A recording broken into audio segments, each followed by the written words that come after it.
بلغ أعمارنا إلى شهر شعبان ويبلغنا إن شاء الله إلى شهر رمضان. أشهد أن لا إله إلا الله وحده لا شريك له ذو الجلال والإكرام، وأشهد أن محمدا عبده ورسوله المبعوث رحمة لكافة العالم. اللهم صل وسلم وبارك على خير الأنام سيدنا وحبيبنا وشفيعنا وكريمنا وذخرنا ومولانا محمد صلى الله عليه وسلم وعلى آله وأصحابه الكرام ومن تبعهم بإحسان إلى آخر الأيام. Bapak, Ketua Dewan Pengawas Masjid Al-Mukarramah, Profesor Agus Rofi, yang saya hormati Bapak-bapak, pimpinan, pengurus Masjid Al-Mukarramah yang kami banggakan, ibu-ibu, majelis taklim di Masjid Al-Mukarramah yang saya hormati.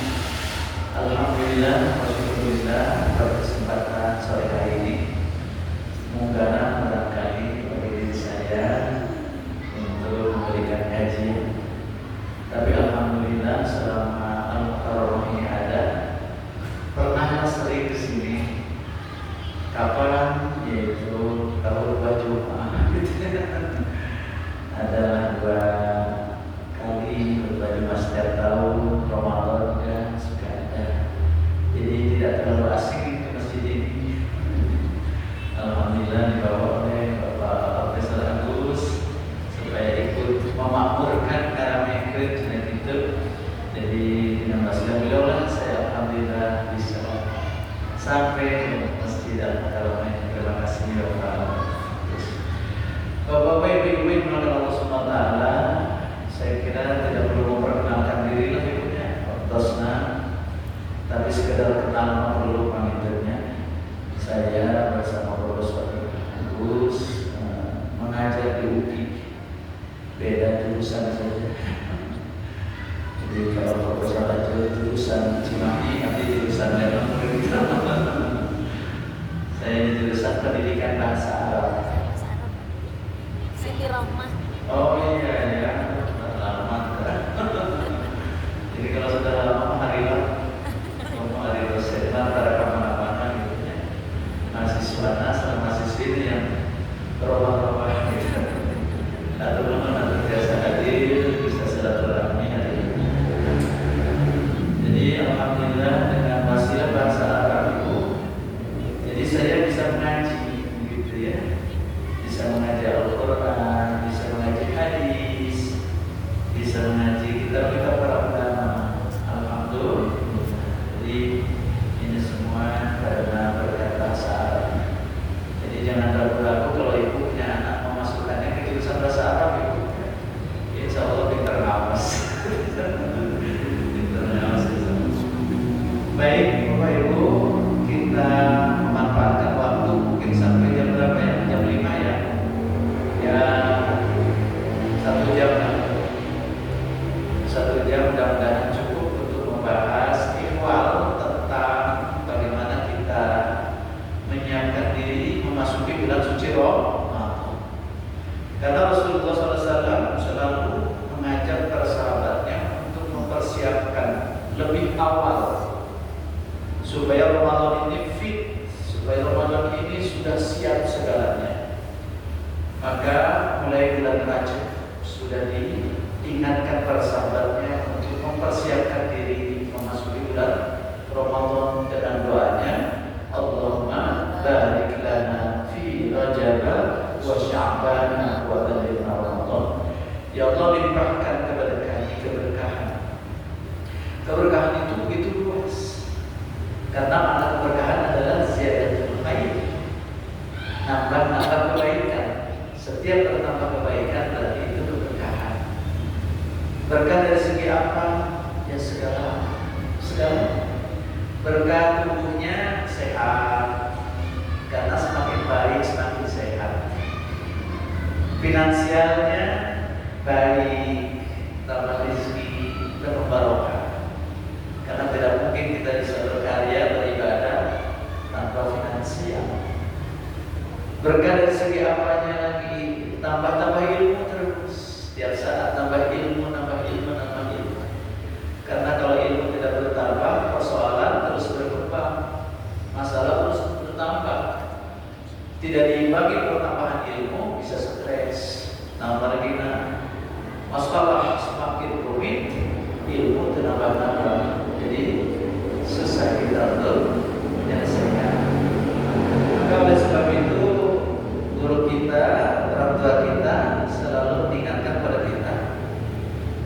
persiapan untuk Ramadan sama dengan persiapan untuk ibadah lain.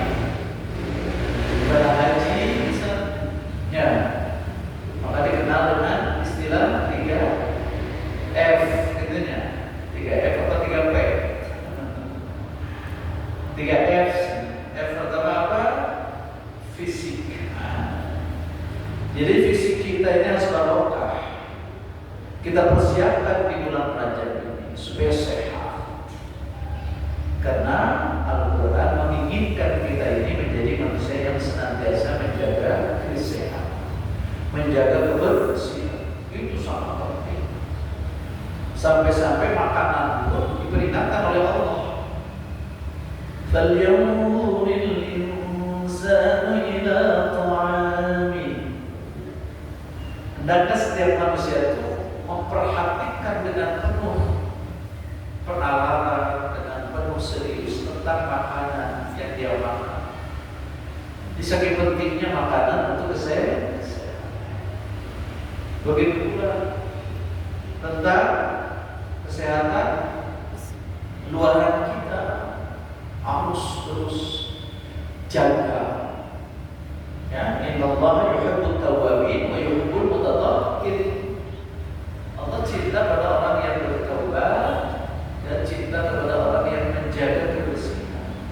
Jadi bersih itu menjadi rukunlah dalam Islam itu.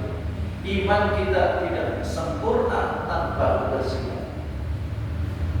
Ya, jadi kebersihan itu harus dijaga supaya kita bisa fit dalam beribadah, berkarya. Maka jaga sejak sekarang ini, tinggal seminggu lagi sehat, jaga sehat. Sebab apa? Bagaimana kita bisa Ramadan dengan nikmat, dengan khusyuk, namun keringat gitu ya. Orang lain tarawih jadi libur, gimana coba? Terus ya, orang lain ramai tadarusan, kita jauh nama ada kemana? Jadi betapa harus siap kesehatan. Maka inilah ayat Al-Quran yang mengingatkan kepada kita semua. Jadi Allah sangat suka pada orang yang bersih. Bersih hati dengan taubat, bersih jasmani dengan menjaga lingkungan, menjaga makanan. Jadi jangan dianggap menjaga lingkungan itu bukan ibadah yang penting, sangat penting. Menjaga kesehatan, jaga kebersihan itu sangat penting. Jangan dianggap kita malah ibadah. Makanya Rasulullah itu orang yang suka bersih, bahkan selalu wangi-wangian. Rasul benci kepada bau-bauan sampai ya mau bau aja Rasul makan. Kau kan jengkol begitu ya. Saking pentingnya bersih. Nah inilah persiapan fisik kita. Jadi jaga betul karena fisik bagian dari modal dasar untuk kita bisa berkarya. Baik, yang kedua Fesak, finansial. Kenapa ya perlu finansial untuk ibadah? Sebab semuanya perlu finansial. Apalagi masuk di bulan suci Ramadan. Jangan orientasinya kenalan siap Ramadan kudu nyiapkeun artos sing seueur. Sebab Ustaz sedang ke lebaran. Jadi kita nyiapkan finansial untuk siap-siap lebaran. Ya, kalau mau mudik kendaraannya apa? Ya, pembawaan naon, berapa setel baju barunya, gitu ya. Nah, bukan itu. Kita mari ribut nanti mau Ramadan menyiapkan lebaran. Lebaran harus disiapkan. Jadi kita kerja nih buat apa? Buat mudik, buat lebaran. Tapi Ramadannya tidak disiapkan. Amalan-amalan Ramadannya tidak disiapkan. Yang disiapkan adalah lebarannya. Nah ini yang sering keliru. Sehingga tidak ada target itu. Ramadan targetnya apa? Biasa tarawih, sahur, atas gitu, dari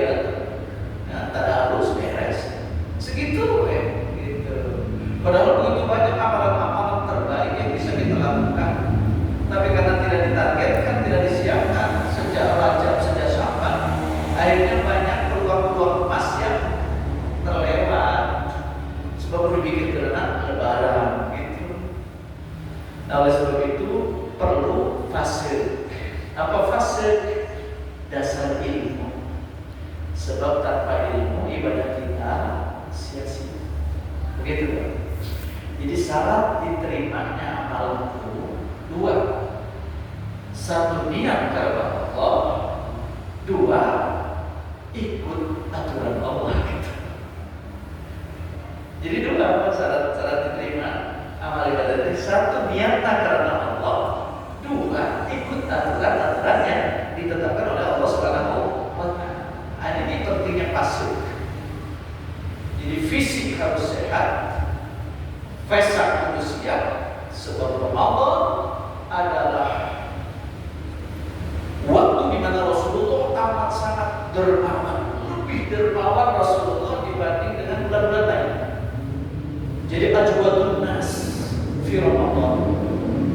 Ajwad dari judul dermawan, ajwad lebih dermawan. Maknanya apa? Di bulan Ramadan Rasul sudah menyiapkan berapa saudara yang sudah beliau siapkan. Jadi di Ramadan itu beliau bersedekah melebihi bulan-bulan yang lain. Karena itu maka diperlukan finansial yang kuat gitu ya. Finansial yang baik. Nah, fikih Ramadan ini dalam rangka memperkuat pasuk, gitu ya. Memperkuat pasuk. Karena kita Ramadan sudah letih, sudah lapar, sudah haus, tapi tak bermakna. Ada itu Rasulullah seperti itu. Ada. Rubba sha'imin laisa lahu min syiamihi illa ju'al atas yang harus kita hindari. Karena tidak mempersiapkan fikirnya, tidak mempersiapkan pasal kita, tidak mempersiapkan ilmunya. Sahur hanya ikut-ikutan gimana ramainya ngumpul tanpa ilmu. Akhirnya apa? Letih, lapar, dahaga, tapi tidak bernilai. Nah, ini yang harus kita waspadai. Ya, banyak orang yang sahur kata Rasul, laisa lahu min syamihi illa al-ju' wal 'atas. Banyak orang yang sahur tapi tidak dapat apa-apa kecuali lapar dahaga. Nah, ini yang kita mau hindari. Ya, kurang capek, terus lapar, terus haus, tapi tidak bernilai. Ini khawatir. Nah, oleh sebab itu persiapan ilmu yang kita hari ini akan diskusikan bersama itu sangat penting. Gitu. Ya, apa saja keilmuan tentang Ramadan itu terhimpun secara global pada surat Al-Baqarah ayat 183 sampai 187. Itu sering diulang-ulang selama Ramadan. Sebenarnya jadi dasar kita sudah nyuruh acan cocok tidak dengan surat ini. Karena ini dasar. Sebab Rasul mengingatkan nyaman anda tak fi amrina ma laysa minna fahuwa raddun. Barang siapa yang melakukan sesuatu hal-hal yang berhubungan dengan agama kami, kata Rasul, urusan agamaku, berbicara urusan agamaku, melakukan pekerjaan-pekerjaan berkaitan dengan agamaku, tapi falaysa minna, tidak didasarkan kepada aturan sunnahku, kata Rasul, bahwa raddun ditolak. Jadi ibadah itu bisa ditolak kalau tidak pakai ilmu. Makanya tadi dasar diterimanya amal soleh adalah niat ikhlas karena Allah. Yang kedua, ikut ittiba sunnah Rasulullah, ikut Al-Quran, ikut apa yang diajarkan Rasulullah Sallallahu Alaihi Wasallam. Nah, ini yang mau kita diskusikan. Baik. Ayat sebelumnya, coba ayat sebelumnya. Kita lewat ya. Ya ayyuhalladzina terlewat ya. Baik. Apa ibunya? Surat Al-Baqarah ayat 183. Alhamdulillah minasyaitonir rajim.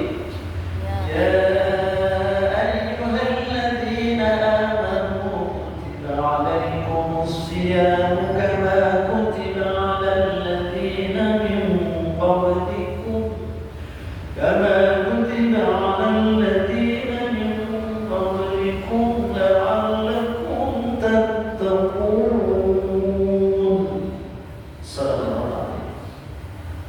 Nah inilah dasar.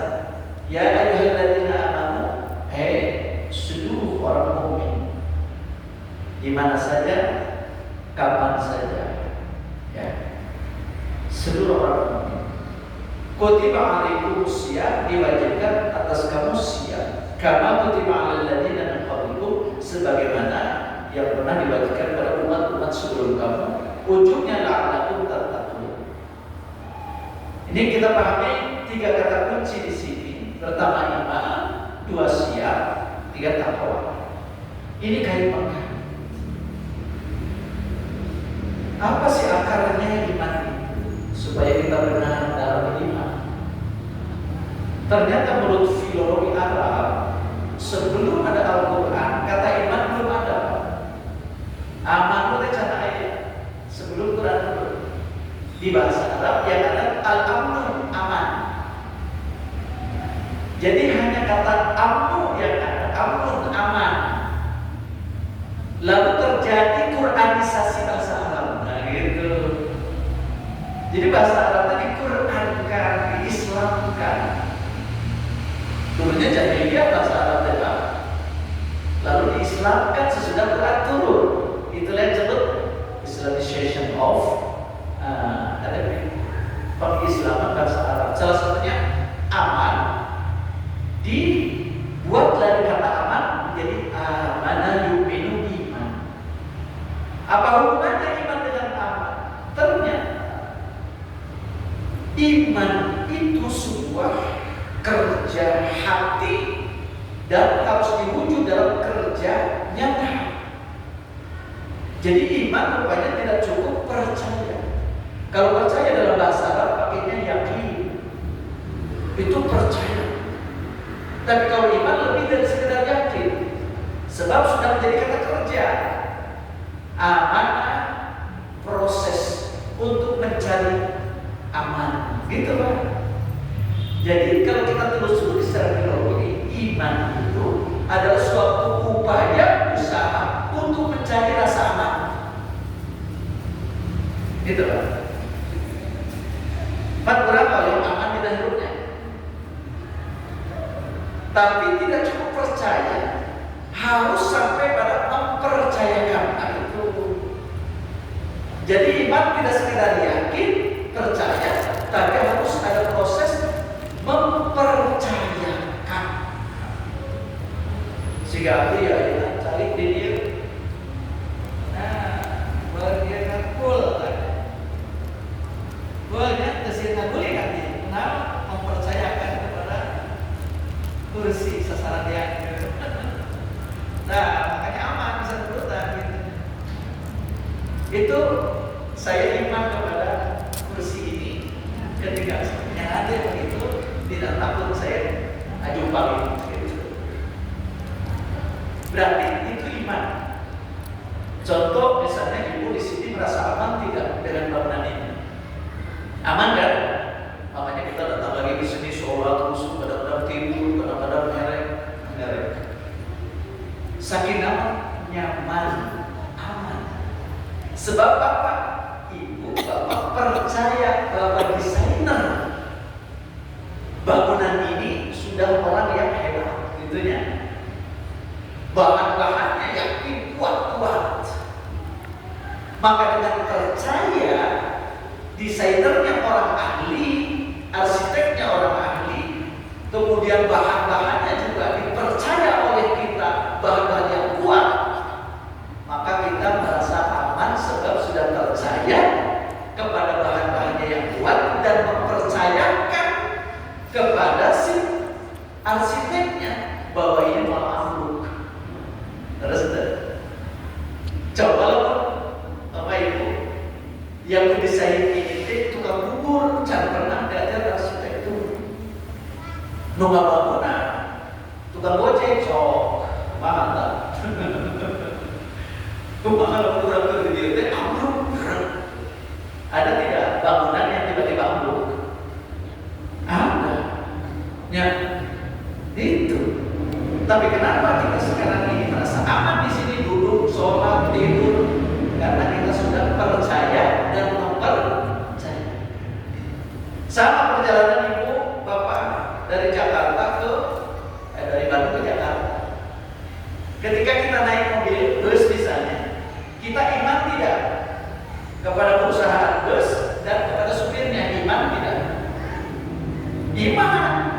Terus saya sudah percaya busnya tidak pernah mogok,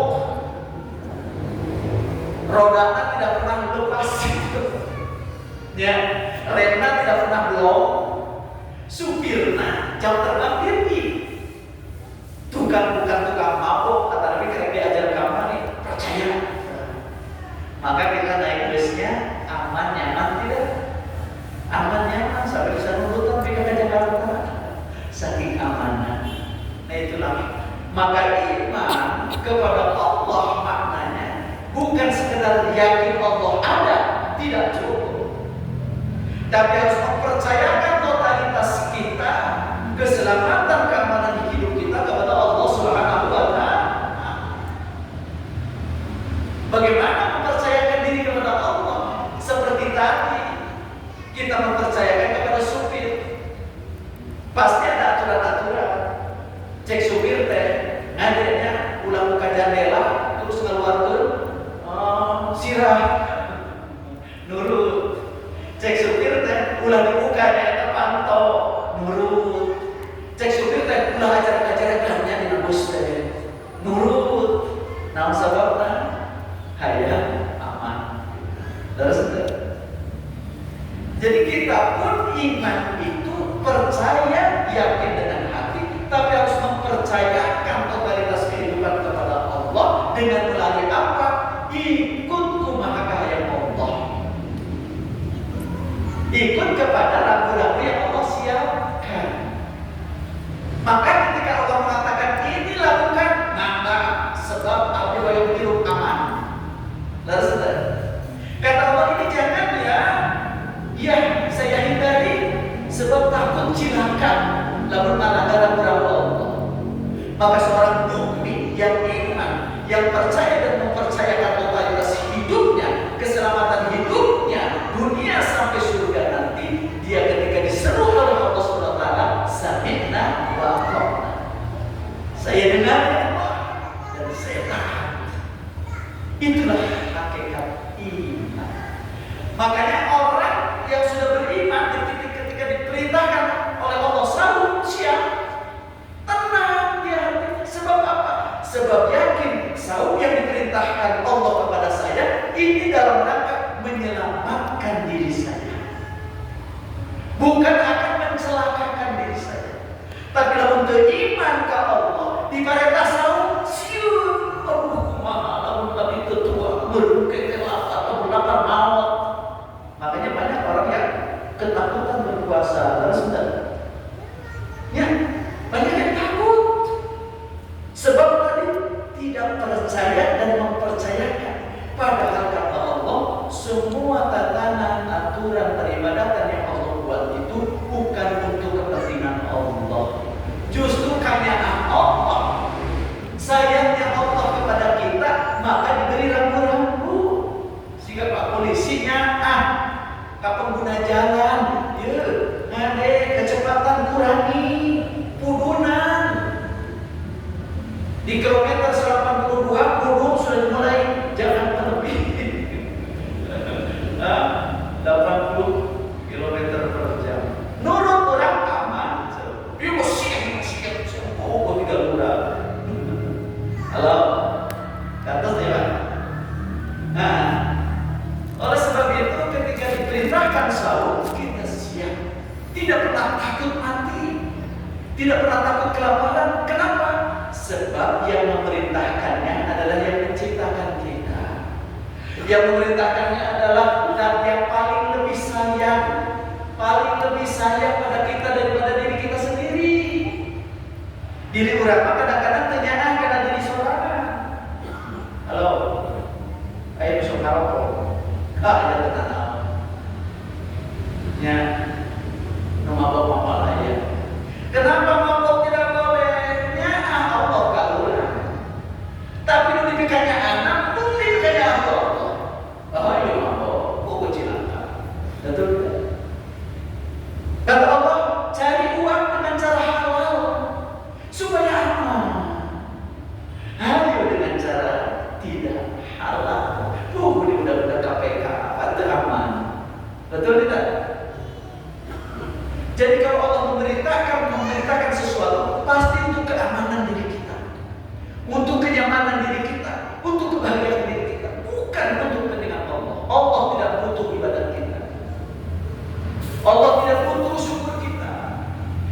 butuh syukur, yang butuh ibadah kita kata Allah. Wa man ihtada fa innama yahtadi li nafsihi wa man dhalla fa innama yadhillu 'alaiha. Al-ayat. Barang siapa yang mengambil petunjukku, mengikuti petunjukku kata Allah, maka keuntungannya buat dirinya. Dan barang siapa yang memilih jalan sesat, tidak mau ikut petunjukku, kerugiannya akan menimpa dirinya. Jadi lamun urang saum teh untuk urang, lamun urang bersedekah teh untuk urang, lamun urang ibadah saum salat segala rupi untuk urang. Maka Nabi SAW kira-kira ada ya perintah Allah yang kalau dilaksanakan pasti akan mencelakakan kita. Ada tidak? Mami ayah panggilan ke Ustaz, yuk ayah perintah yang dilaksanakan kami bakal cilaka. Ada tidak? Tidak akan ada. Sebab perintah Allah akan disesuaikan dengan kesanggupan kita. Dalam waktu yang sama disesuaikan dengan kebutuhan kita. Maka ketika kita tidak sanggup oleh Allah, dicabut perintah itu. Ya, misalnya ibu sudah tua renta, tersanggup puasa, mau wajib. Terus ibu menyusui, mengandung, sieun budak, dering, gara-gara kita puasa, buka saja. Nanti kalau sudah sehat, sahur lagi. Semua sudah diukur. La yukallifullahu nafsan illa wus'aha. Diukur semua oleh Allah itu. Tidak akan ada yang melebihi kemampuan kita. Karena perintah itu disesuaikan dengan kebutuhan kita. Jadi semua perintah itu Allah berikan karena kita yang butuh. Itu ya. Baik. Itulah dasar tentang bagaimana kita siap menerima perintah Allah. Nah, sekarang apa sih makna Ramadan, makna saum, makna siam, gitu ya? Bapak Ibu, kita mengenal ada istilah siam, ada istilah saumnya. Ada perbedaan tidak? Bu, ada beda nggak antara saum dan siam? Asa saminya, terus cuman kurang Sunda ada aneh. Upami lawan sasi ngawitan, sebetulnya sasi saum. Terus dan sami balik orang karena sisi saum, kurang saum sadayanya, gitu. Ayat tuh kurang siam, ayat tuh kurang siam bisa beli kurang siam ya, ayat tuh, ada. Tapi pas boboran, wilujeng boboran, saum apa siam? Siam, anehnya. Hari dapat Ramadan saum, hari pas boboran siam. Iya mana terus? Halo, bingung ya? Nah, orang telakah di Al-Quran. Ibu, pertama kata Ramadan. Kenapa disebut Ramadan? Karena waktu dulu itu bulan di mana matahari panas luar biasa. Syakban itu orang berkumpul karena agak dingin. Pas masuk ke Ramadan panas. Makanya disebut Syakban itu dari sya'ab itu bangsa, kumpul. Banyak orang kumpul Syakban, itu bentuk superlatif. Masuk ke Ramadan itu panas sekali. Maka Ramadan yang moto Ramadan itu panas sekali.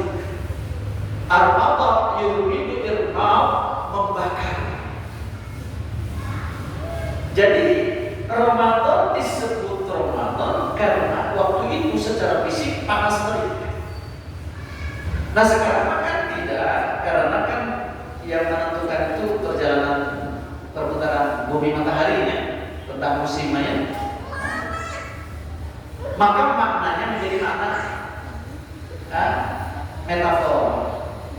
Jadi Ramadan panas terik membakar. Membakar apa? Dosa-dosa kita.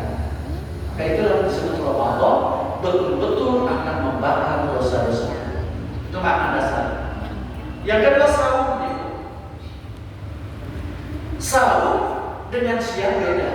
Saum lebih umum.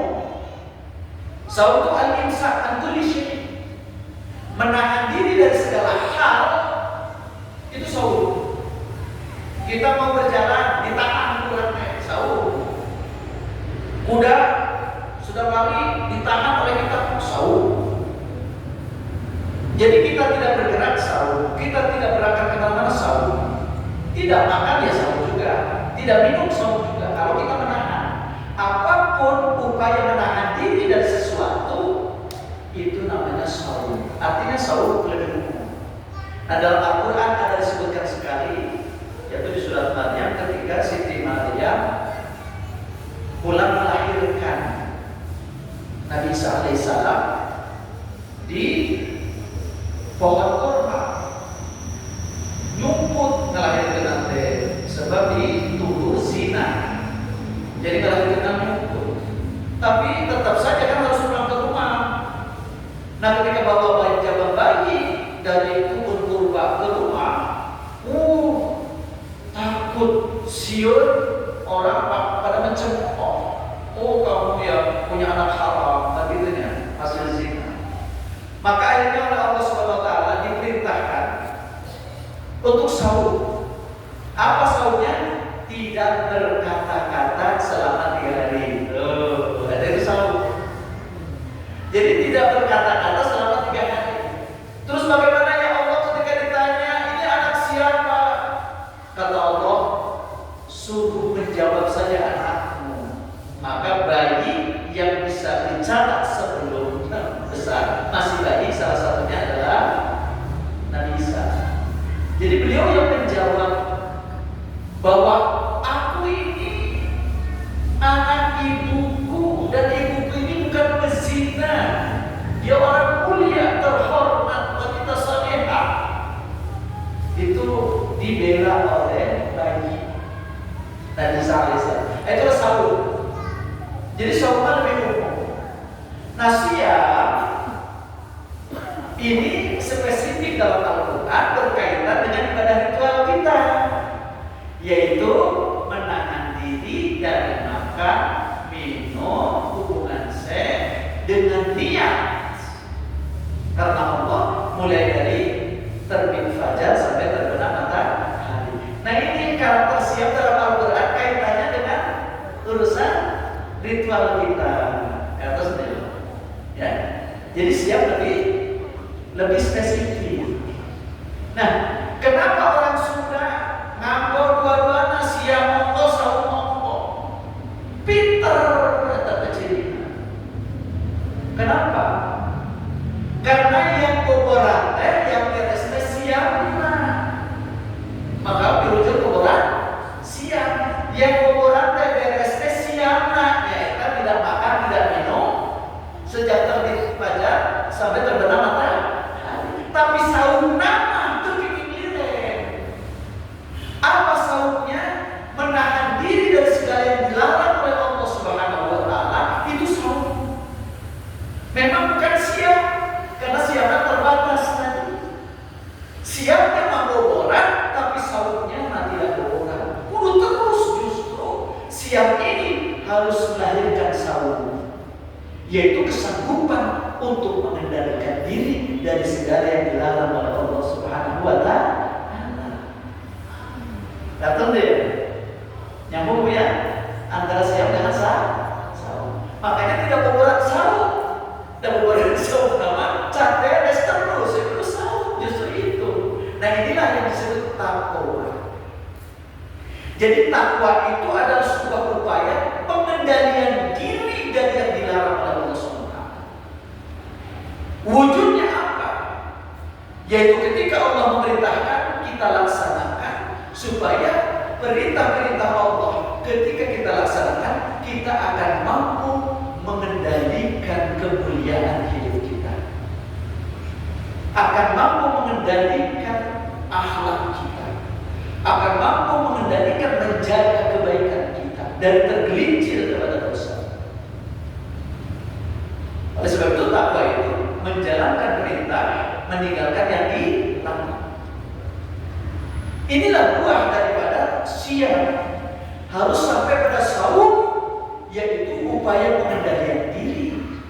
Sebab tanpa pengendalian diri, kita akan tergelincir kepada dosa-dosa. Katanya, jadi takwa inilah sebenarnya saum yang sebenarnya. Hasil dari siap kita menghasilkan saum, upaya takwa pengendalian diri. Karena takwa hakikatnya adalah wiqayah, penjagaan. Jadi ketika kita melaksanakan perintah Allah itu untuk menjaga kesucian diri kita, untuk menjaga kemuliaan hidup kita, dengan sholat hidup kita terjaga, hidup kita terkendali. Dengan saum siang hidup kita terjaga, hidup kita terkendali. Dengan haji, dengan melakukan zakat, hidup kita menjadi mulia, harta kita menjadi bersih, terjaga dari kekotoran-kekotoran. Jadi totalitas hidup kita adalah takwa. Itulah hasil dari siam, menghasilkan saum yang sesungguhnya, yaitu mengendalikan hal-hal yang dilarang oleh Allah Subhanahu wa taala dan istiqomah dalam trek perjalanan Shiratal Mustaqim yang telah digariskan oleh Allah Subhanahu wa taala. Maka tadi iman, siam, takwa menjadi terintegrasi. Iman adalah suatu upaya percaya dan mempercayakan untuk memperoleh rasa aman. Maka dilatih melalui Ramadan dengan siam, kita dilatih ditarbiyah oleh Allah SWT supaya mampu menjaga yang halal-halal saja. Ketika Allah perintahkan jangan, kita bisa mengendalikan, apalagi nanti yang haram, kan gitu. Maka akhirnya hidup kita menjadi aman karena kita istiqomah dalam jalan takwa, yaitu wiqayah, menjaga diri dari hal-hal yang akan membahayakan kehidupan kita, baik duniawi maupun akhirat. Gitu ya. Terus, nah sekarang fikihnya ya. Terus, nah ini dasar kewajiban saum sudah dari ayat 183 sampai 197. Ini semua kita lewat saja. Nah kita ringkas dalam fikih, ya. Fikih Ramadan kita ringkas terus. Nah ini pertama, ya ayyuhalladzina amanu, hai orang-orang beriman. Orang beriman seperti apa yang sah saumnya?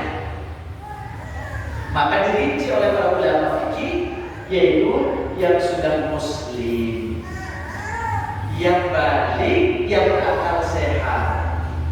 Maka itu yang kena kewajiban. Sanajan mukmin tapi akal terganggu, tidak wajib.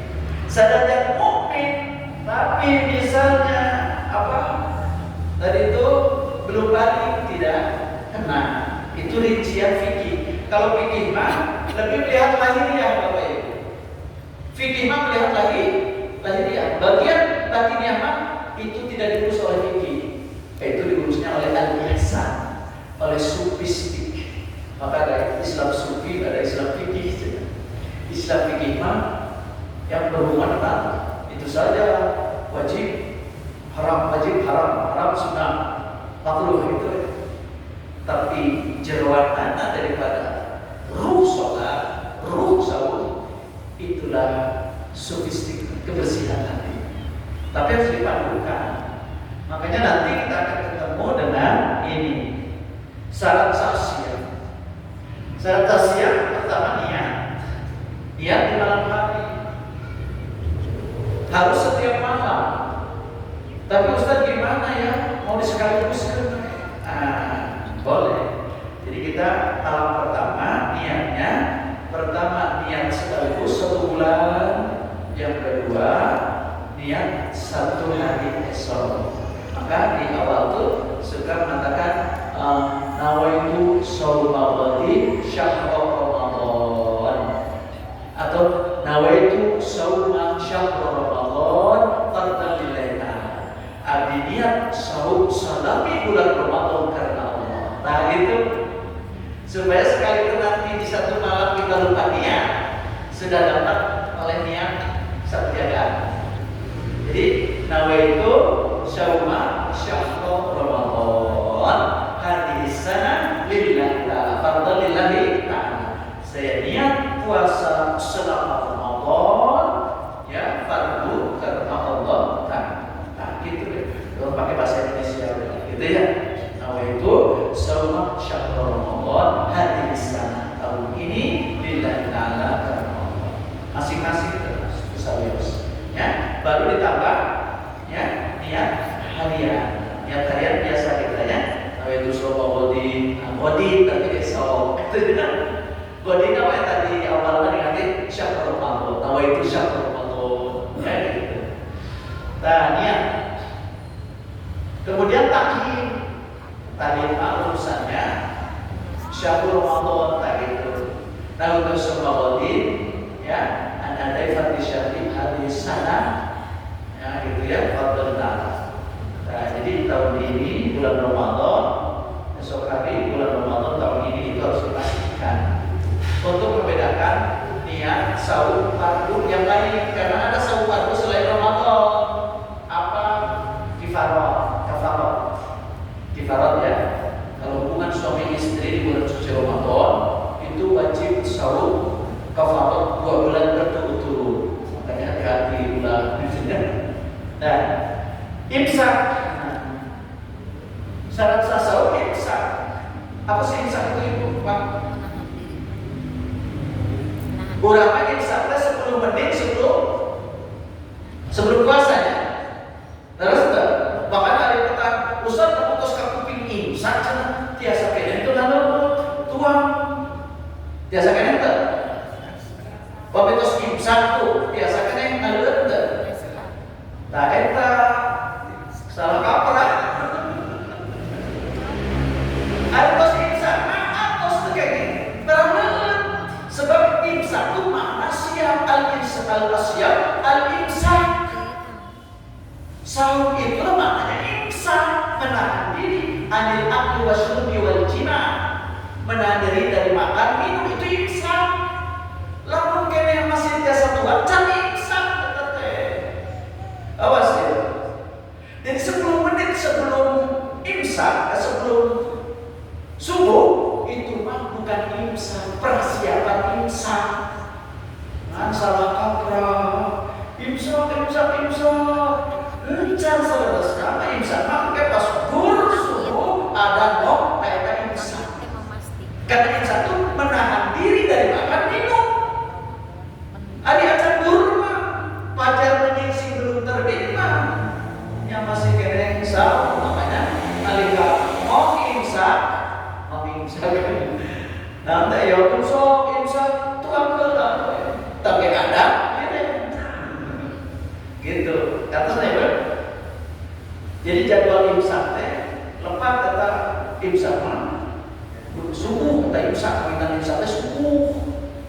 Nah ini fikih namanya ya, pemahaman kita. Jangan sampai Ustaz dalam tos imsak kayak gini kita saum kayak gini ya tepat. Ya tentu kayak gini kan tos imsak, tos nahan diri. Atau imsak masih kena tua apa aja menahan diri atau itu mah. Karena saya ya perlu ilmu. Terus mengetahui awal dan akhir siang, terang, fajar teraha. Itu kalau di luar negerinya. Terus enggak? Kalau berapa di Demokrat mau ada fajar pasti. Mau maghrib pasti sudah terbit. Hari di luar negeri mah ya ada. Nah ini harus tahu. Sebab kalau tidak tahu kapan fajar, kapan terbenam matahari, bisa-bisa sudah fajar masih tua kan? Maka tidak sah jadinya. Maka menjadi syarat sah sahur, niat, takhir, imsak, mengetahui awal dan akhir. Lanjut, sedikit-sedikit saja. Hal-hal yang membatalkan sahur itu kan segala benda makanan yang masuk ke dalam rongga tubuh apapun melalui lubang terbuka. Jadi lubang terbuka kita itu yang paling formal mulut dan dubur.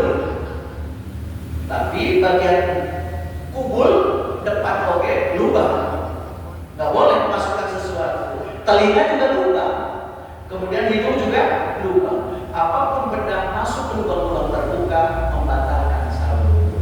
Adanya, Ustaz kalau kori-kori, itu tidak termasuk. Di dalam disuntik maka. Namun hoyong tuang Ustaz kumaha suntik ke kita.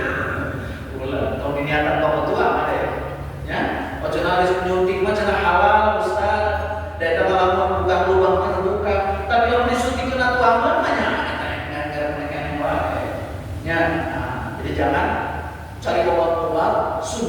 yang kira-kira buat puasa, harus dicurigai itu. Ya, janganlah, kecuali suntikan obat. Kita mau apa lagi? Kecuali lagi dubur. Kalau dubur dimasuki obat ambien, itu mah darurat. Maka tidak membatalkan, kan darurat. Sebab kalau tadi asupan kering kan, gitu, itu darurat. Nah, kemudian menyuntikkan sesuatu pada salah satu dua lubang. Nyuntik anak karena mulut, karena telinga, karena kubul dubur, itu batal.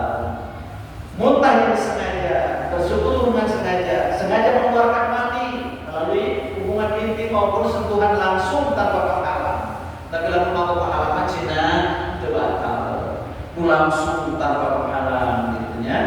Baik ke manusia maupun ke hewan. Sengaja mengeluarkan mani dan sudah keluar darah haid, keluar nifas, gila, murtad, melahirkan, itu membatalkan saum. Kita percepat. Nah, hal-hal yang disunahkan ini penting sebab pahalanya besar. Satu, mempercepat berbuka. Dua, menghindari ucapan keji kotor. Mandi junub, bagusnya ibu kalau punya janabah sebelum subuh mandi dulu. Itu dapat sunnah. Tapi kalaupun sudah junub, kita terus saum wae, mandi, kita rumah besar sah saumnya. Cuman tidak dapat pasunatan terus. Kemudian banyak tilawah, tadarus Al-Qur'an. Tilawah beda dengan tadarus apa itunya. Kalau tilawah itu membaca sendirian. Kalau tadarus mah ayat menerke. Nah, yang sekarang ini kita lakukan itu tadarus ini. Jadi tadarus itu belajar pemahaman tentang isi Al-Qur'an. Itu tadarus. Ustaz Abi Mahmud kalau resmi untuk tajwidna tadarus juga. Karena urusannya membentukkan pelajaran tajwid kan gitu. Tadarus. Nah, tadarus yang sebenarnya yang dilakukan Rasulullah dan malaikat Jibril setiap Ramadan itu adalah mengajarkan isi Al-Qur'an. Nah, seperti itu tadarus ini. Jadi ada qiyamul lail, kemudian ada ceramah salaman, itu tadarus itu. Ya. Jadi ada kajian-kajian itu tadarus. Nah, ini yang sangat dianjurkan.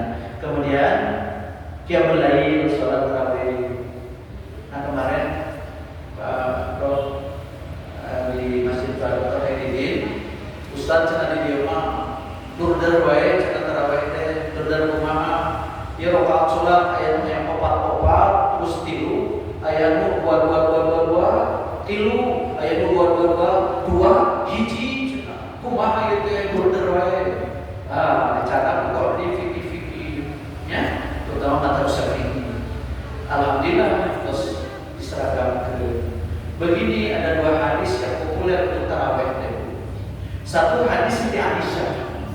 Siti Aisyah itu mengatakan bahwa Rasul tidak pernah melebihkan rakaat di bulan Ramadan dan selain Ramadan kecuali beliau 4 rakaat, kemudian 4 rakaat, kemudian 3 rakaat.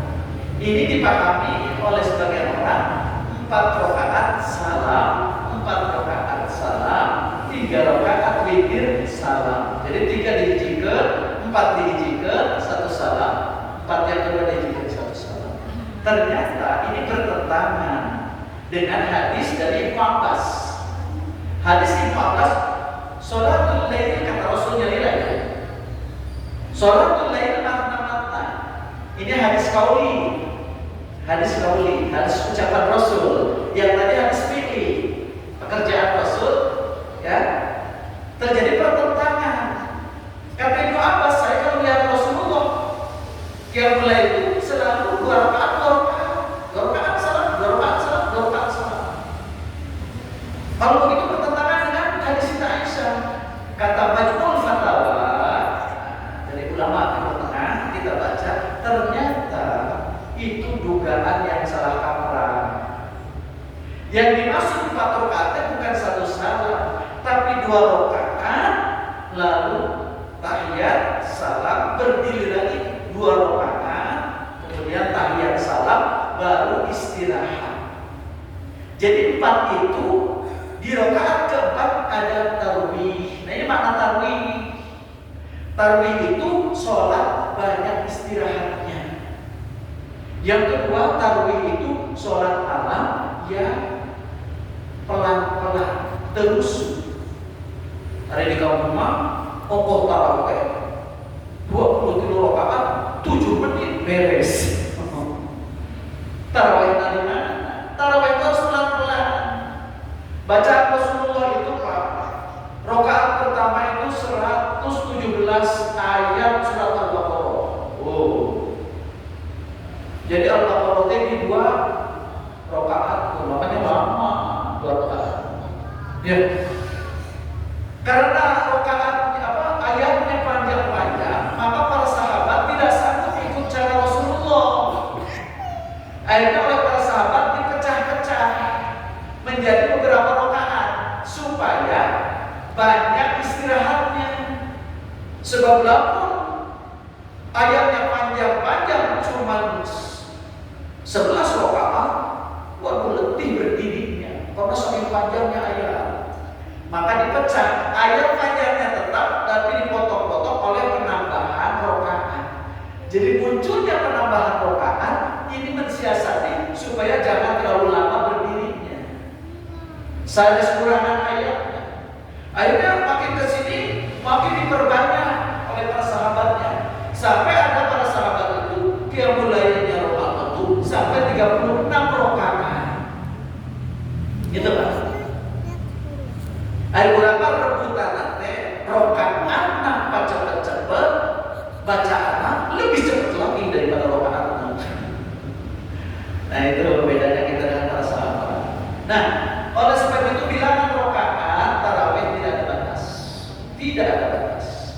Nah bagaimana tadi kita mau ikut yang mana nih? Kalau ikut hadis Ibnu Abbas kuat itu dan dipakai oleh di seluruh banyak di Arab.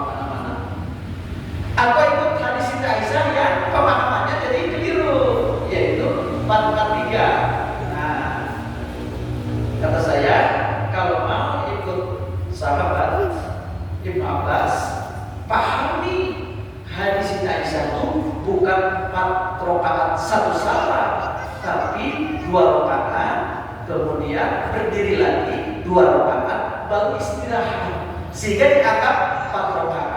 Lalu 4 rakaat, lalu 3 rakaat. Yang 3 rakaat pun jangan dipahami 3 rakaat seluruhnya 1 salam, tapi bagi 2 rakaat salam, baru 1 rakaat. Itulah sholatul lail matna menurut Ibnu Abbas, dan ini yang dipahami oleh ya, teman-teman kita di kampung-kampung, kemudian di Saudi juga.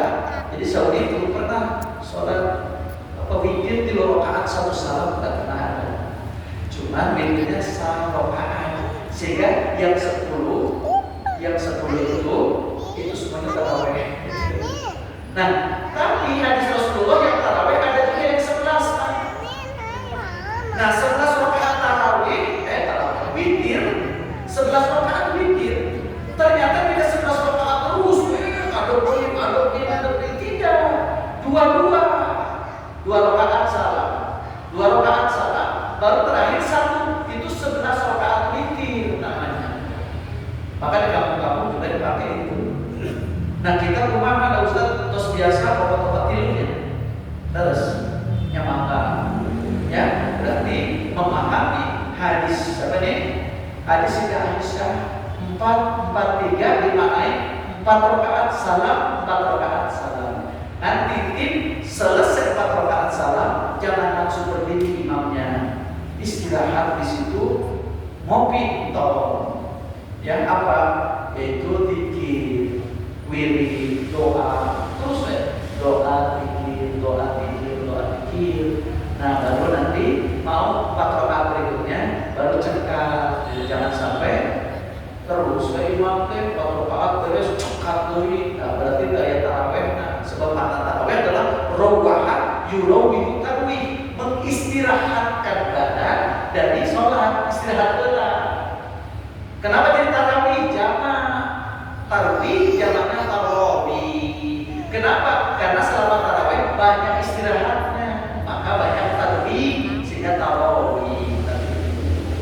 Ustaz, kalau sudah tarawih boleh qiyamul lail? Nah ini juga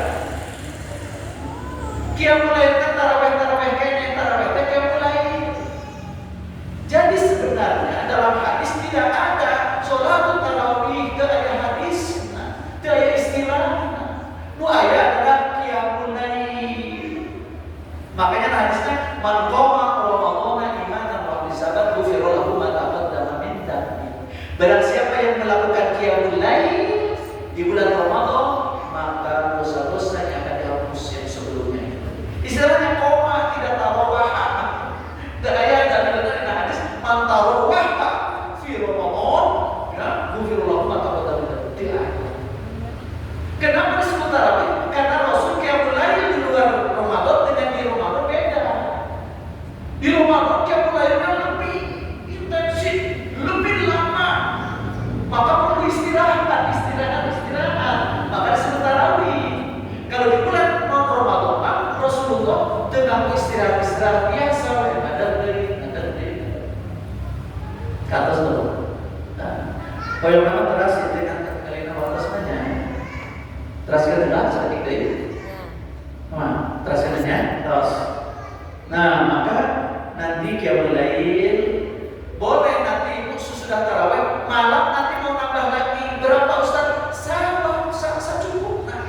Satu hari Ustaz dalam dari mangga ada plus mangga Ustaz beli 20 hari mau pedas mangga Ustaz niatan apa? Pada niatan tarawih mangga pada niatan dia mulai mangga sebab dia mulai tarawih kayak ini barang nasami maka boleh tarawih seberapa rakaat sekalian dia mulai seberapa rakaat sekalian semampu kita. Ustaz kalau tarawih 2 rakaat kayak ini. Dia 2 rakaat tarawih mana? Dia kan 2 rakaat. Terus 2 rakaat tadi gering. Juga sudah tarawih. Alhamdulillah. Makanya singkiat di sini. Tas masuk. Kemudian mengakhirkan sholat witir itu bagus. Tapi ini bukan makna bahwa kalau sudah sholat witir Ustaz kepengen di sholatnya boleh. Sebab bukan penutup witir itu hanya disunahkan nanti saja di akhir kalau sudah beres semua. Tapi kalau Ustaz sudah witir, Ustaz dari teras deh habis sholat deh, tapi ulang witir deh. Karena tidak ada al-witroni fil lail fi sholat, daya 2 witir dengan sholat. Sebab kalau daya 2 witir berarti benar jadinya. Terus dan anggota-anggota tubuh dari hal-hal yang menyebabkan dosa jaga. Terus tidak makan terlalu banyak berlebihan ketika berbuka. Jangan mengancam gitu ya. Jangan sampai yang ditahan-tahan pas buka suruh harus atau teraya mana salahnya. Nah, terus hal-hal yang dimakruhkan ini saling mencaci, mengakhirkan berbuka, mengunyah-unyah permen karet, tak akhirnya tanpa gula. Ayo pakai gula mah jadi batal. Pasti kan kalau mencium merangkul pasangan hidup, nah tahan gula kayak wangi ya, sebab makruh terharam. Kecuali kalau sampai mengeluarkan air mani. Nah itu mah gara-gara air maninya yang membatalkan, sebab disengaja melalui ciuman. Hati-hati. Terus menggosok-gosok gigi setelah tergelincir matahari, tahan. Kemudian perbuatan yang merangsang syahwat melalui penglihatan, penciuman, pendengaran, sekalipun halal hindari. Terus langsung. Orang yang boleh berbuka, nah ini yang boleh berbuka sudah dipertanyakan. Pertama orang yang sakit bila tidak mampu berpuasa atau puasa akan menambah sakitnya atau akan melambatkan kesembuhannya menurut keterangan dokter, maka dia boleh berbuka dan wajib mengqadha selepas Ramadan. Hanya wajib qadha, tidak wajib fidyah. Kemudian orang dalam perjalanan sekitar 80 km lebih boleh berbuka tetapi wajib berqadha. Kemudian yang ketiga orang tua yang sudah lemah tidak kuat lagi berpuasa karena tuanya atau karena lemah kejadiannya, bukan karena tua, tapi secara itu memang tidak mampu untuk berpuasa, maka dia boleh berbuka dan wajib atasnya membayar fidyah. Tiap hari yang ditinggalkan adalah 34 liter beras atau yang sebenarnya itu kepada fakir miskin dan tidak wajib mengqadha. Nah, jadi orang tua kemarin ada yang tanya Ustaz, dan 500 rupiah saum kumaha atau bayar fidyahnya. Nya salami 30 kali 3/4 liter cerita. Ustaz namun laku beta saya karena dengan aluran faman tatawwa khairan fa huwa khairul lah. Kalau bisa lebih dari membayar yang diukur 3/4 liter, lebih dari itu mau memberinya lebih bagus. Kemudian orang hamil dan orang yang menyusui anak, keduanya memiliki ketentuan sebagai berikut. Ini rincian tepatnya. Kalau takut akan menjadi madarat kepada dirinya sendiri atau beserta anaknya, dia boleh berbuka dan wajib mengqadha seperti orang sakit. Jadi kalau ibu menyusui atau baru melahirkan, takut anaknya kering gara-gara saum, ya anaknya yang takut tapi bukan dirinya. Tapi kalau dirinya yang takut juga takut pada anaknya, hanya wajib qadha, tidak wajib fidyah. Tetapi kalau urusannya anak, saya sebenarnya Ustaz kuat saum nih, kuat sayanya, tapi takut anak, maka yang tambah double qadha dan fidyah. Tapi yang sudah tua renta, yang tua renta tadi, dia sudah tidak akan sanggup saum, hanya wajib fidyah, tidak wajib qadha. Nah, yang kalau hanya takut menjadi madarat kepada anaknya saja, ya ini harus double, bayar fidyah, bayar qadha.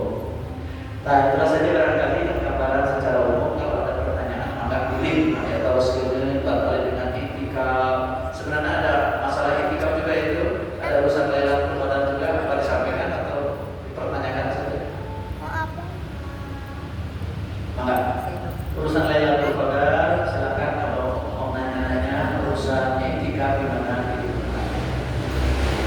Jika materinya di-share kalau lumayan dari kita. Silakan kalau ada pertanyaan Bapak Ibu.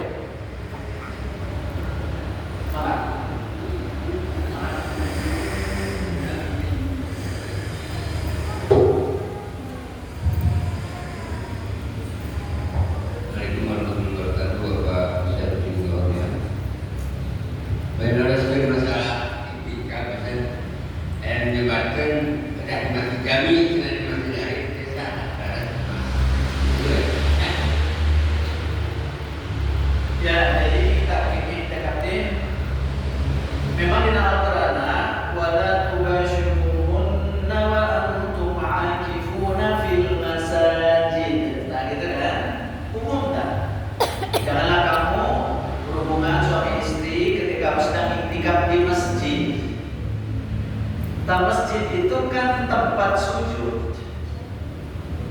Nah, kenapa disebut masjid jami?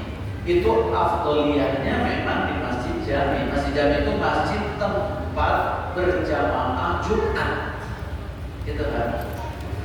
Tapi masjid-masjid ulama para dulu kan sok nganggo Jumatan ya, apalagi itu. Bahkan untuk ibu, kalau tidak sanggup ke masjid, siapkan saja di rumah satu kamar, satu tempat khusus untuk iktikaf, boleh, gitu, boleh untuk ibu.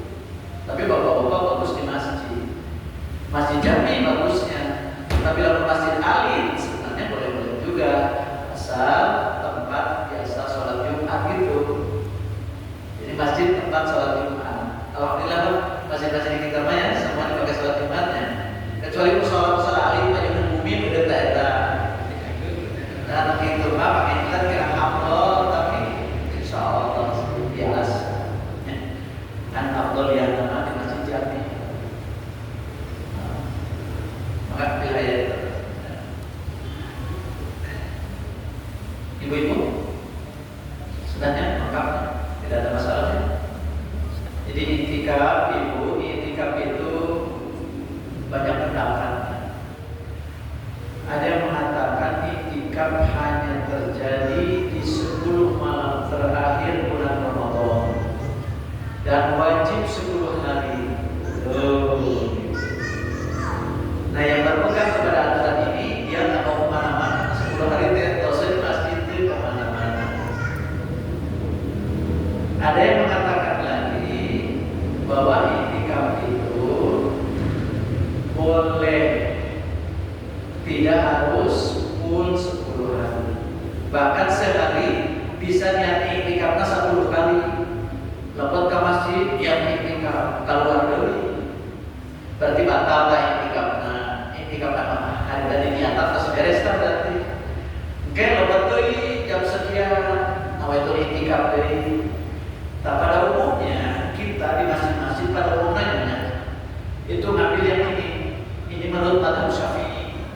Kalau mazhab Hambali, Maliki, lamun 10 hari mah tidak sah. Sebenarnya tikap. Nah kita pegawai negeri tapi luar biasa kok. Kamu 10 hari tentul, data libur, gitu kan? Nah, makanya ambil mazhab Syafi'i. Mazhab yang satu indikator yang penting tinggal di masjid yang lamanya kira-kira sebanyak bacaan ruku itulahnya subhanallah rabbiyal a'la wa bihamdihi. Jadi apa nama saja mungkin atas indikator itu gitu. Makanya niatkan indikator setiap masuk masjid. Ustaz, nah indikator itu di bulan suci Ramadan saja. Menurut yang literal pada ayat Al-Quran, iya, i'tikaf itu hanya di bulan Ramadan. Tapi ternyata tidak dipahami seperti itu menurut sebagian ulama. I'tikaf setiap waktu gairah awal. Makanya suka ada di masjid tertentu ada lafaz nawaitul i'tikaf sunatan lillahi, supaya kami lama berangkat ke masjid lalu pahala i'tikaf sekalian niat i'tikaf setelah sholat gitu kan, baca Quran terus gitu ya daya sedikit kita ada Syafi'i biasa.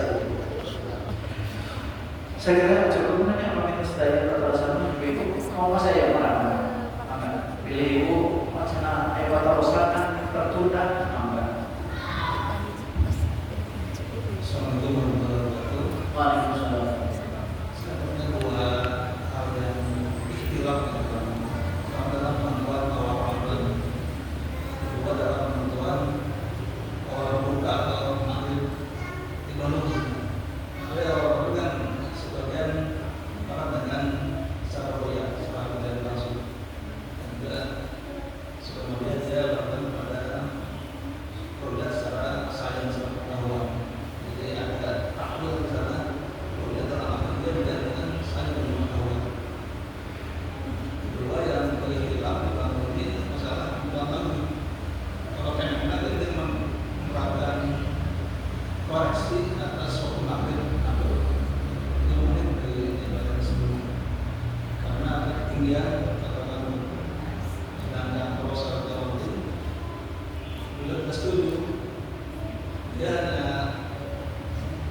namanya sedangkan itu hanya betul buat suatu lokasi yang ketika yang awal mengarahkan Dubai dan Boris kita seperti itu. Itu adalah dataran sedang baru dataran tinggi sehingga itu fraksi itu tidak tepat. Bagaimana kita bisa? Soalnya itu dua hal yang sangat berbeda pada pasal pada semakin juga biasa. Iya, terima kasih Bapak. Yang pakai ruqyah itu memang hadis Rasulullah belum ada pakai saya pakai ilmu kalam. Jadi zaman Rasulullah sumu li ru'yatihi wa aftiru li ru'yatihi. Saumlah kalau melihat hilal dan berlebaranlah kalau melihat hilal di bulan berikutnya. Jadi gitu, sumu li ru'yatihi wa aftiru li ru'yatihi. Tidak ada sumu li hisabihi wa aftiru li hisabihi. Tidak ada dalilnya. Nah, maka para ulama kesepuhan itu kekeh harus ru'yah, melihat langsung. Nah, sementara sesudah ditemukan ilmu falak, ternyata sudah terukur perjalanan bulan atas bumi, bumi atas matahari sudah terukur, tidak pernah meleset. Artinya ketika bulan sekian posisi bulan seperti ini, posisi matahari seperti apa, posisi bumi seperti ini, sudah rutinitas. Jadi tidak akan pernah melenceng karena sudah waqaddarnahu taqdira. Allah sudah menetapkan ukurannya. Ya. Terus buruj, Allah sudah menetapkan burujnya. Lita'lamu adada sinina wal hisab, agar kalian mengetahui perhitungan waktu. Nah, dari ayat inilah muncul ilmu hisab tadi, ilmu falak tadi. Lita'lamu adada sinina wal hisab, supaya kamu mengetahui bilangan tahun dengan perhitungan jam dengan waktu. Dari sinilah orang berusaha menghasilkan ilmu falak, ilmu hisab. Nah, dari ilmu hisab diperoleh konstan, keadaan konstan, sampai ada bilangan konstan dalam ilmu falak yang itu menjadi standar. Nah, maka sebenarnya kalau perputaran bumi tetap, perputaran bulan terhadap bumi tetap, sebenarnya tidak perlu dilihat juga, sudah pasti gitu kan, tidak akan melenceng. Nah, inilah yang dipegang oleh sementara ulama. Dia tidak memikirkan lagi hilal, dilihat atau tidak dilihat. Namun kalau sudah dalam perhitungannya memang wujudul hilal, hilal sudah ada, cuma nggak kelihatan, tapi sudah ada. Kalau sudah ada berarti sudah terjadi pergantian hari gitu. Sekalipun tidak kelihatan, sebab dalam perhitungan memang sekarang sudah perubahan bulan, perubahan hari, sehingga nanti berikutnya akan konstan. Sehingga dengan hisab kita bisa membuat almanak untuk 50 tahun yang akan datang, 100 tahun yang akan datang bisa dibuat almanak sekarang. Dulu ada 50 tahun yang lalu, ada seorang ulama sudah membuat almanak untuk 100 tahun. Dicek di 50 tahun, dicek. Pas dicek itu tepat persis di tahun ini dan segala persis. Masa ini si bulan-bulannya itu persis, si bulan Syawalnya persis, ada persis. Untuk masa ini juga bisa begitu, bisa diprediksi masa ini juga sama, karena perjalanannya tetap, perputaran tetap, sehingga 50 tahun yang akan datang almanak biasa didapat ya. Nah, oleh sebab itu teman-teman dari Mas yang Muhammadiyah, ya kekewe wujudul hilal. Tapi ternyata berikutnya memang konstan. Nanti akan sama lagi seperti itu. Akan sama lagi. Nah, sementara ulama-ulama yang lain di ormas lain ikut pemerintah, yaitu kita musyawarah bersama dan kita pasang teleskop untuk melihat. Karena tadi ikut kepada hadis Rasulullah, ya, sumul liruyatihi wa aftiru liruyatihi, berarti itu bukan tinggal. Nah, maka akhirnya sekarang kalau nanti tidak kelihatan, maka disempurnakanlah jadi 30 hari Sya'ban. Itulah yang membuat beda selalu satu ormas tertentu dengan pemerintah. Mana yang mau kita ikuti? Ya, itu pemerintah beda. Supaya seragam sudah dulunya. Sebab di Malaysia Pak, kami 4 tahun itu saya pernah benten sahur dan benten lebaran di Malaysia. 4 tahun kami lebaran di Malaysia. Dan seragam seluruh wilayah kerajaan Malaysia seadanya semua rata. Kemudian Idul Fitrinya sami saja. Kemudian di Saudi gitu. Tak pernah di Saudi satu wilayah beda, satu ormas beda, tidak. Kita harus komunikasi ini kepala Badan Kepala Indonesia, Profesor siapa itu, yang ketua lapak Thomas, Profesor Thomas, pernah UPI membicarakan urusan kepala Prof, kenapa di negara-negara lain termasuk Malaysia tidak pernah itu beda lebaran, beda puasa di kita, saudara negara kenapa? Jawabannya sederhana, karena di sana ada power, gitu. Di Saudi ada power mencek raja yang puasa yang tidak melanggar hukum. Di Malaysia punya power, raja adalah pemimpin agama, maka keputusan keagamaan yang penting-penting di palunya raja. Cukup raja puasa juga cukup puasa saya nanti ini satu wilayah pun beda. power, Menteri Agama, terbiasa maksa gitu. Jadi powernya ulama, pemimpin ormas gitu. Jadi pemimpin ormas sebagai ulil amri kan ulama, ulil amri kemenangan, masih kena setengah hati gitu. Jadi ulil amri ulama kan ati Allah wa ati Rasul wa ulil amri. Kan burdaya urang milu pemerintah tak dalilna wa ulil amri minkum jeung pamarentah di antara kamu. Ari cek ormas kieu teh da ulil amri saya mah di bidang agama mah ketua ormas. Jadi tetap jangan ikut ulil amri, kan ulil amri nabi mah ketua ormas. Makanya susah orang dididik kecuali lalu presiden kepala agama cek presiden kudu kah ini hiji kabeh.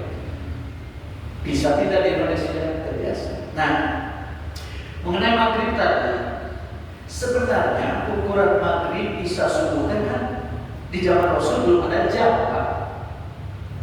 Pakainya adalah sinar matahari. Jadi khusus untuk ibadah sholat pakai matahari. Kalau ibadah yang lain pakai bulan. Jadi berapa double siang rokok, kemarin rokok. Khusus untuk sholat karena ada siang dan malam, maka siang yang dipakai. Nah, Rasul tidak pernah mengukur jam seberapa. Mengukurnya adalah panokoe dicoba ke Rasulullah. Rasulullah sholat mulai duhur sesudah tergelincir matahari. Kemudian pada kesempatan yang lain sholat duhur nanti di akhir, yaitu pada saat sebelum bayangan benda menyamai bendanya. Karena kalau bayangan benda sudah menyamai bendanya, habislah waktu duhur. Nah, Rasulullah satu saat sholat nanti pas sudah tergelincir matahari, satu saat sholat duhur nanti di akhir, ya mau bayangan melebihi bendanya. Begitu pula ketika waktu itu belum sholat asar, pas bayangan matahari benda melebihi sedikit masuk asar, sholatlah Rasulullah asarnya di situ. Satu saat asar nanti ketika hampir terbenam matahari. Begitu cara Rasul memberikan batasan tentang sholat. Ditanya oleh para sahabat, kenapa Rasul kemarin pas sholat duhur nanti awal-awal, kok sekarang kok di akhir-akhir? Maka dijadikan hukum kata Rasul, inilah batas sholat duhur antara tergelincir matahari sampai bayangan melebihi sedikit dari bendanya. Maka masuklah asar. Ketika sudah matahari mulai menjelang terbit, itu masih sholat asar. Tapi pas terbit sudah itu maghrib. Kemudian maghrib kelihatan itu awan merah. Awan merah. Rasul maghribnya itu pas sekali di awal terbit, ya lebih sedikit lah, jangan terbit bisa, lebih sedikit terbenam matahari sedikit lebih maghrib, jangan pas terbenam, karena haram sholat. Pas terbenam atau pas terbit haram sholat. Rasulullah sholat sedikit sesudah terbenam, kemudian satu saat yang lain sudah menjelang awan merah lenyap, menjelang awan lenyap merah lenyap, Rasul sholat maghribnya di situ. Akhirnya kata Rasul, inilah awal maghrib, ketika terbenam matahari tambah sedikit saja, lalu sampai hilangnya mega mendung warna merah. Kalau sudah merah hilang, gelap, masuklah isya. Begitu Rasulullah sholat isya pertama, ya sesudah gelap, ya tidak ada pegangan. Satu saat sholat Rasulullah sudah menjelang matahari terbit. Maka kata Rasul, matahari terbit menjelang fajar terbit.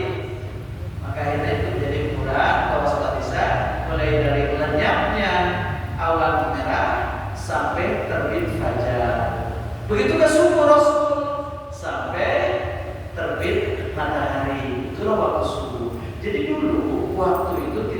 ditentukan oleh jam sekarang, karena jamnya belakangan itu abad-abad ya 10 abad 13 salah sesudah saya di dunia Islam maju itu pertama kali orang yang menemukan jam itu dari umat Islam. Ya. Nah baru sesudah ada jam diukur kira-kira perjalanan jam itu mengikuti perjalanan bumi terhadap matahari terus gitu, makanya 24 gitu kan. Nah diukurlah ordinat-ordinatnya sehingga menghasilkanlah hitungan-hitungan ini. Karena berubahnya terjadi pergeseran antara bulan dengan matahari, kadang dekat kadang jauh, maka berubahlah waktu sholat. Tidak berubah waktu sholat maka jangan robi, sebab jamnya tidak dirubah-rubah. Jangan disepakati harus sudah begitu saja. Tinggal nanti sholat turunnya sekarang kan lebih dari sekian menit. Jamnya yang berubah, hari waktu tetap tidak berubah. Ikut matahari. Cuma itu mungkin ya sedih.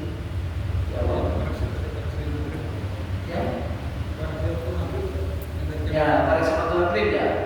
Yang mungkin tadi supaya jangan full pas terbit.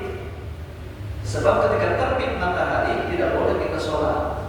Terbit matahari atau terbenam matahari itu haram sholat.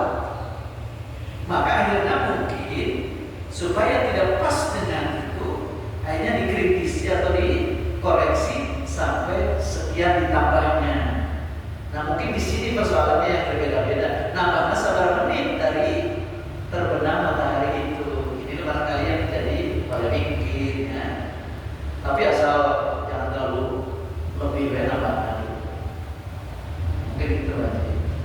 Jadi bisa terjadi pengkoreksian gara-gara tadi istihad para ulama menambah berapa sih, seperti sholat isyraqnya, sholat subuh. Sholat subuh itu jangan pas terbit, tambahkanlah 10 menit gitu. Ya jam terbit sekian, maka tambahkan 10. Itulah sholat subuh. Untuk pas terbit sholat subuh itu haram.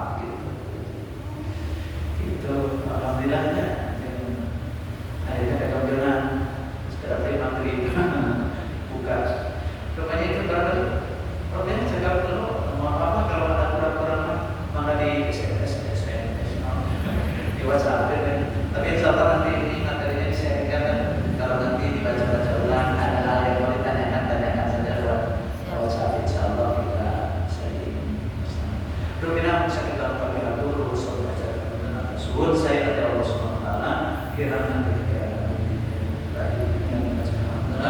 alhamdulillah rabbil alamin doa sallallahu ala sayyidina Muhammadin wa ala alihi wa sahbihi ajma'in amin ya rabbal alamin. Allahumma barik lana fi sya'ban wa barik lana ramadan wa asil maqasidana. Allahumma anfa'na bima 'allamtana wa 'allimna ma yanfa'una wa zidna 'ilma. Allahumma taqabbal du'a'ana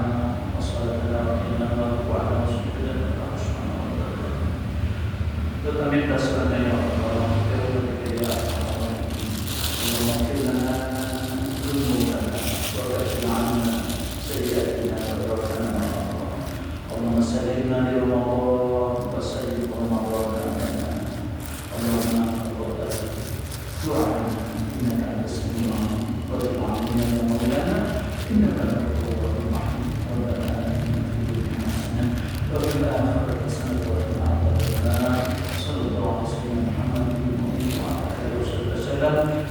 subhanaka rabbil izzati amma yasifun, wassalamu ala al-mursalin walhamdulillah.